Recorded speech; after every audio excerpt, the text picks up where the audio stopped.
Hello there everyone. Summer solstice story for you now. The lane to Blackthorn Hill had not changed in all the years that Evelyn could remember. Even now, in the lingering gold of the solstice evening, it curved through the countryside exactly as it had always been. Narrow and half swallowed by hawthorn hedges, the earth beneath uneven from generations of boots, cartwheels and rain.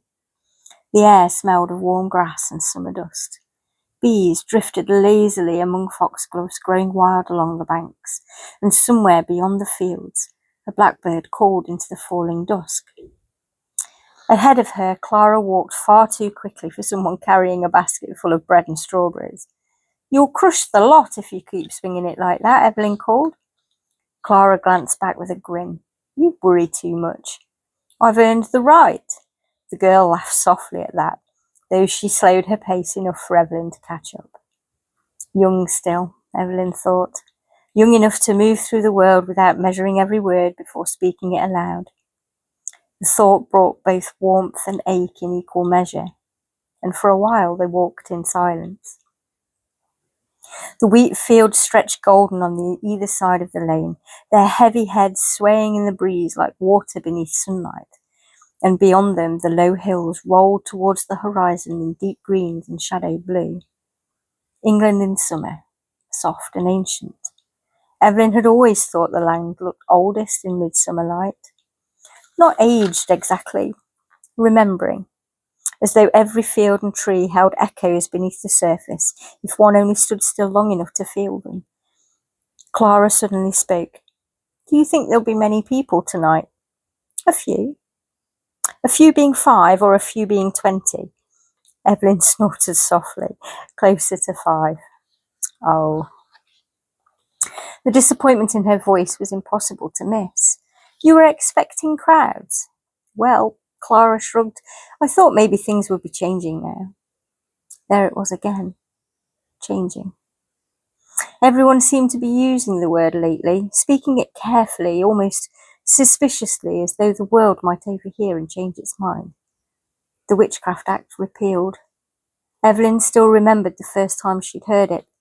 Not from a grand speech or a celebration, just from Martha, breathless and flush-cheeked, appearing at her back gate with a folded newspaper clenched tightly in her hand. "They've done it," she whispered, as though whispering had become too deeply rooted to abandon all at once. Evelyn had read the article 3 times before she trusted herself to believe it. Even then, belief felt dangerous. Laws changed far more quickly than people did. She'd learnt that lesson young, very young. When she was 8 years old, her grandmother had wrapped her small hands around a bundle of rosemary and yarrow and taught her how to hang it above a doorway. "For protection," Gran had murmured, then quieter still, "and don't repeat that outside this house." Evelyn had not understood then, not fully. Only later had she recognised the sharpness in the adult silences whenever certain subjects surfaced, the way conversations stopped when strangers approached, the way old customs were disguised as nonsense or just country habits, the way her mother crossed herself publicly at church while still leaving milk upon the doorstep on winter nights for luck. Ordinary things, small things, but small things had kept old ways alive. A charm stitched into a coat hem, a prayer whispered over fevered children, hands pressed against ancient oak bark before harvest, candles lit quietly for the dead after everyone else had gone to bed. Not rebellion, survival. Clara kicked thoughtfully at a loose stone in the lane. "I still don't understand why people were so afraid." Evelyn looked sideways at her. "No," she said gently, "I don't suppose you do." The girl flushed slightly. "I didn't mean—" "No, I know what you meant." Clara hesitated. "It just seems foolish now." Evelyn stopped walking. Ahead of them, the lane opened towards the rise of Blackthorn Hill, crowned by the dark silhouettes of old beech trees against the molten solstice sky. And for a long moment, Evelyn said nothing. Then quietly, "When I was 14, a woman in the next village was called a witch because a man's cow died after an illness." Clara blinked. "What happened?" Nothing official. Evelyn's mouth tightened faintly. Not by then, but boys threw stones at her windows for weeks. Someone killed her chickens, and she stopped coming to market after a while. The younger woman's face fell. She wasn't even... She kept herbs, Evelyn replied. Lived alone. Spoke her mind too often. A breeze moved through the hedgerows around them, stirring the cow parsley into soft white waves. Clara's voice was quieter when she spoke again. I'm sorry. Evelyn gave a small shrug. Well, that's how fear works. It rarely needs proof. They resumed walking. The hill rose before them now, the grass long and silver gold in the evening light. At its crest, nestled among the trees, the first flicker of firelight appeared. Clara smiled instantly. There they are. The gathering was small, just as Evelyn had expected. Martha sat near the fire pouring tea into enamel cups, while old Daniel argued cheerfully with Ruth about whether the blackberries would ripen early this year. Someone had spread blankets across the grass, and a loaf of crusty bread rested beside a crock of butter wrapped in cloth. Simple things. Always simple things. And yet, as Evelyn stepped into the circle of firelight, she felt the old instinctive tightening in her chest, the ancient habit of caution, of checking shadows, of measuring voices, of wondering who might see. Martha noticed immediately. You're doing it again, she murmured, handing Evelyn a cup. Doing what? Looking over your shoulder like the police are about to come charging over the hill. A few soft chuckles rose around the fire. Evelyn huffed. Old habits. Old habits can be set down. Can they? Martha held her gaze for a moment and then gently, perhaps not all at once. Above them, the solstice sky blazed amber and rose gold through the branches of the beech trees. The fire crackled steadily, sparks drifting upward like tiny wandering stars.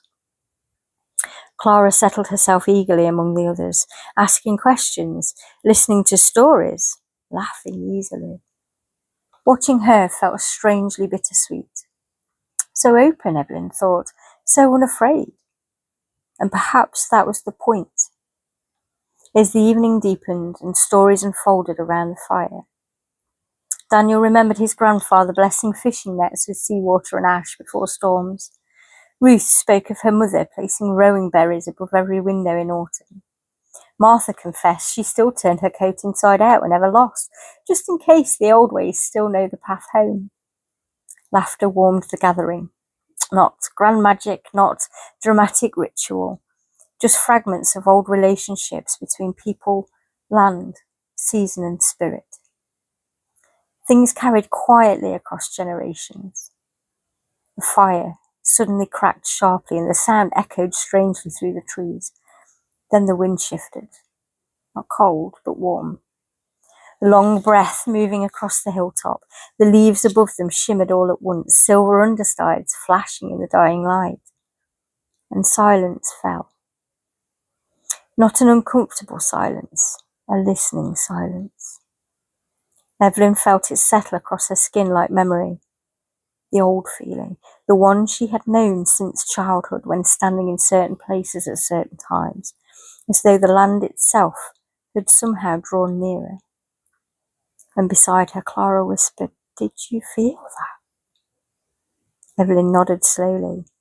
Nobody else spoke for several moments.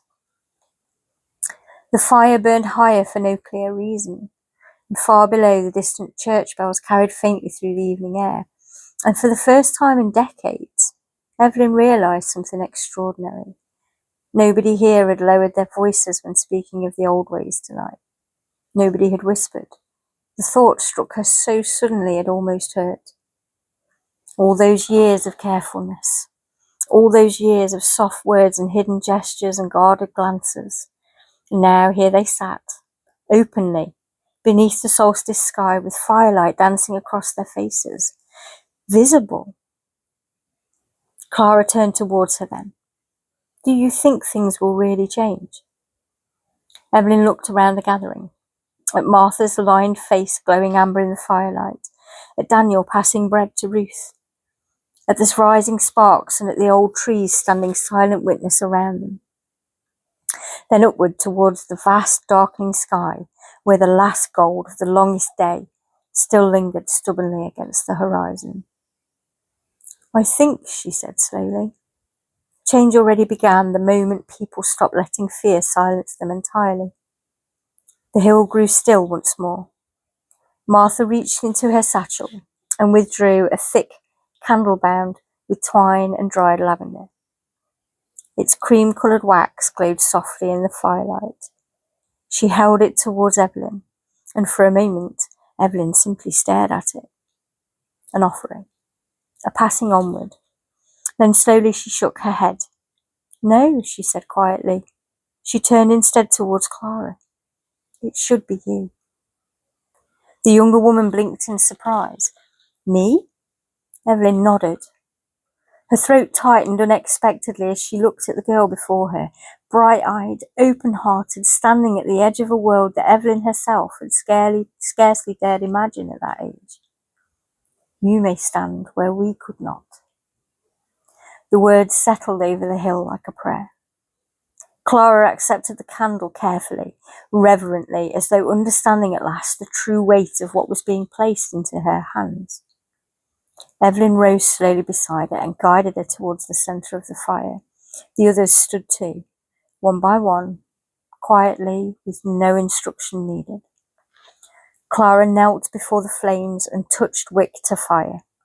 The candle caught immediately, and at that exact moment the warm wind swept once more through the beech trees overhead, their leaves whispering together in one long shimmering sigh. The fire surged upwards, golden sparks spiralling into the solstice dusk, and suddenly, one by one, others began lighting candles too. Small flames bloomed across the hilltop, in weathered hands, in young hands, in trembling hands, and in steady hands.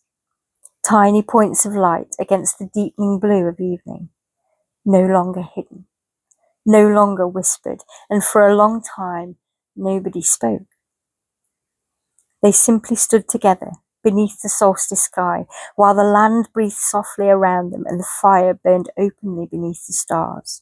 And though none of them would ever describe it quite the same way afterwards, every soul upon that hill carried the same quiet certainty home with them that night.